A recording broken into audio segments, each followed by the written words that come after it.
Treyarch just slaps every unemployed person in the face with the mutant injection nerfs that just came out, so I'm going to make sure this guide sets you up for any round you could possibly want to go for in Liberty Falls. This guy right here is the weapon of choice. I wish I was kidding. It's the GS45. Woohoo! Gotta get to level 31 if you want to do this shit properly. But no, really, the attachments do kind of matter here. I have a suppressor on it just because in zombies, the suppressor actually makes it so that you drop more salvage.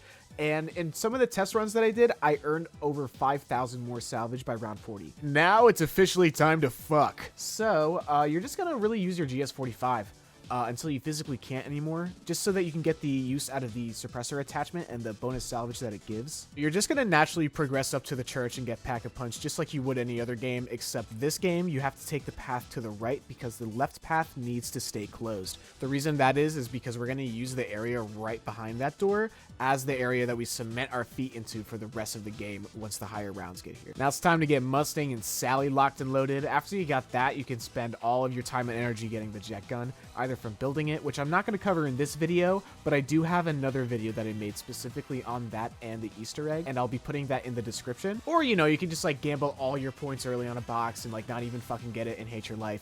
Whatever you want to do, man. Whatever you want to do.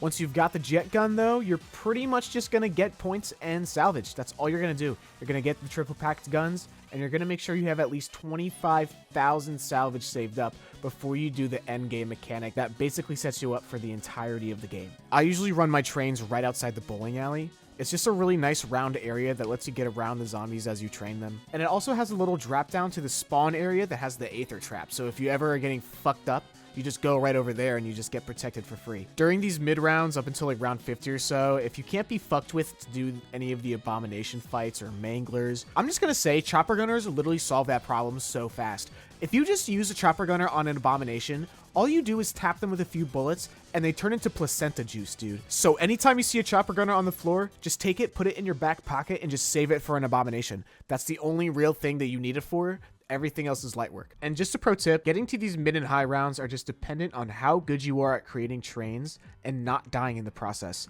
As long as you have armor and are constantly tack sprinting, you really shouldn't be getting hit enough to die. You're always going to get chipped on the shoulder by zombies as you pass them, as you're building your train up, but you should never really be dying.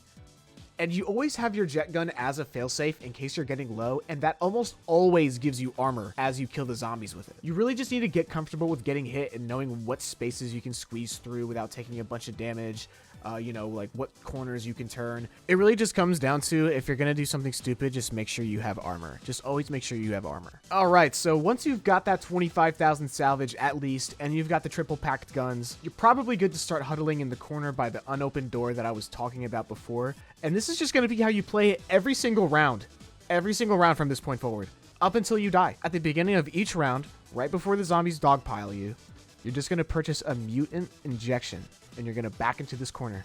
And as the zombies start spawning in, you're just gonna start lightly sucking on them. Lightly sucking on them.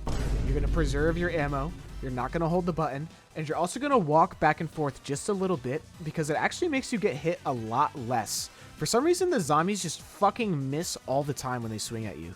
So if you just move around a little bit, it makes it happen a lot more often. Once your ammo gets a little low and you can't hold off against the horde anymore, you're gonna let off your explosion fire with the secondary click, and that's gonna kill everything around you. And then the second that happens, you're gonna use your mutant injection that you bought earlier. Now, if you weren't complete dog ass with the jet gun before, you should have killed enough zombies with the ammo that you had in order to just complete the rest of the round entirely in the mangler form, while you're completely invincible and one-tap literally everything besides abominations. And the gimmick of this is that you earn quite a bit of salvage, so you're not really losing 2,500 each round. You're more so losing like 1,500 to 1,000, and then as the rounds go up, that number becomes even smaller, to the point where you can just infinitely buy these. Also, during these later rounds, the vermin rounds are just a free way to get bonus salvage because you're not going to need to use the mutant injection against them. However, I did want to bring up a small concern I had with vermins that nobody else really seems to talk about. How come every time past round 50, there's a vermin round, I need to set an alarm for 7 minutes ahead of the time so that I can inevitably wake myself up from falling asleep from these fucking vermin? As the rounds get higher, you're going to notice this time window that you have with the jet gun in the mangler form it's going to start getting a little tight. And that's just because the zombies are just going to keep spawning and spawning as the rounds get higher. So what you're going to have to do is start using decoy grenades at some point. They're 500 each, I believe, but they are worth it because they make it so that you can charge your jet gun after you throw it instead of having to just do the explosive attack right away. So it kind of brings out more ammo in the jet gun, and then you can use your explosion way later in the round. It's super important though that at the end of each round, you actually save 1 or 2 manglers until you get out of your mangler form. This is because there's a patch that just came out where Treyarch made it so that if you kill a mangler while you're mangling as a mangler, that mangler no longer mangles a mangler injection. So if you are in the mangler form, there's a 0% chance of any mangler injection dropping. So unless you want to spend 2,500 salvage each round, you have to kind of just wait around and see if one drops one for free. Also, pro tip, I found a little technique that I like to call injection juggling. So if you have a chopper gunner and 2 mutant injections on the floor, and you don't want one of the mutant injections to despawn, you just pick one up, and then you keep swapping it around and around with the chopper gunner so that it doesn't despawn from being on the floor for too long. So if you have like 3 mutant injections on the floor, you could technically stall out the time that it takes for them to despawn, and you can keep them that way. That is the only other bullshit little pro tip that I have. This is literally all you're gonna have to do for the rest of the run until you die. Literally until you die, this is what you do. People use this tactic to get to round 300, and people are saying that they're going to get to round 999 by the end of the week by doing it. So I would trust the unemployed people, honestly.